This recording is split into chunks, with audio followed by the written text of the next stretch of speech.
Thank you and welcome to the show this morning.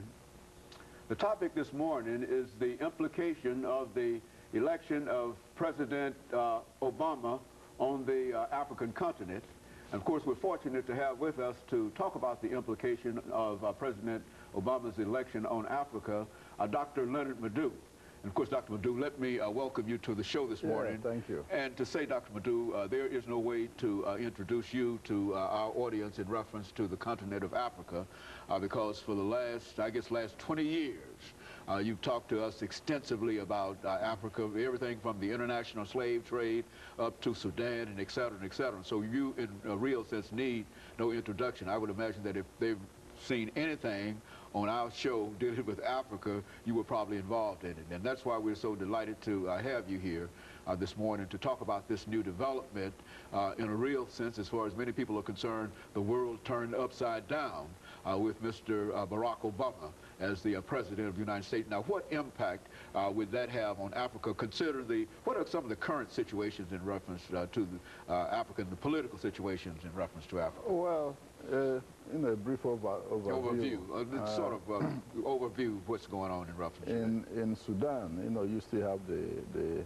Darfur crisis, going on. People are still being killed, despite the fact that you have few UN and AU soldiers, so to speak, over there. Human rights are still being violated. And of course, the national, human rights is in the process of indicting the Sudanese president, Omar Hassan al-Bashir, for human rights violations. In the Congo, the crisis continues. And in fact, in the past few years, over 3 million people have been killed in the Congo. That's very, important.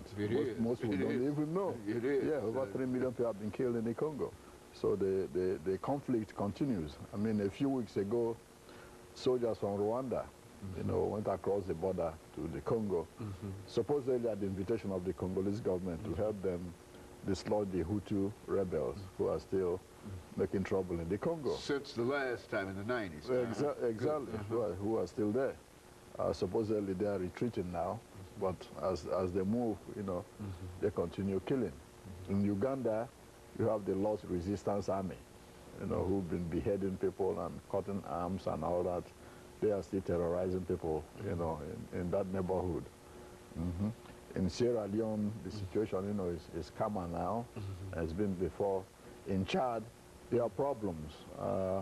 Sudanese-sponsored rebels from Darfur, are fighting in Chad to overthrow the government of President Idris Deby.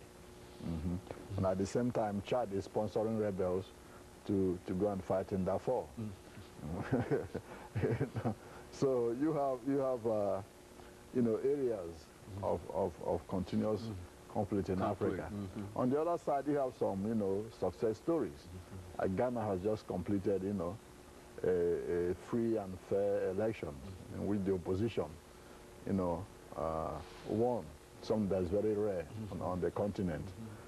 So that's good news. In Botswana, the economy is doing very well. Democracy is firmly implanted. Togo is peaceful. Good investment climate. Angola is trying to rebuild, slowly but steadily, since the war ended. Mali is firmly on the road to democracy, and even though people are still poor, but at least governmental infrastructures, are taking shape. So those are good news. Niger, the same thing. Niger has been peaceful and trying to pursue a democratic, way of doing business. Mozambique has been doing well. The economy has been growing since the war ended. And Renamo became part of the political process. And President Gebuza, who took over a few years ago from President Chisano, has continued to follow the same democratic process that seems to be taking shape, in Mozambique. In South Africa, after the resignation of President Mbeki, things are quieting down. The economy is still doing very well compared to its neighbors. Okay. Of course, in Zimbabwe, you had that last week, the opposition leader, Mr. Chongirai, formed a coalition government with Mr. Mugabe, and in order to try to alleviate the political situation. Now, most of the Western governments who had... Dr. Madu, let me interrupt you here. Right at this point, dealing with the Western governments, for our first commercial break. And of course, we'll be back with our audience following this very, very short commercial break.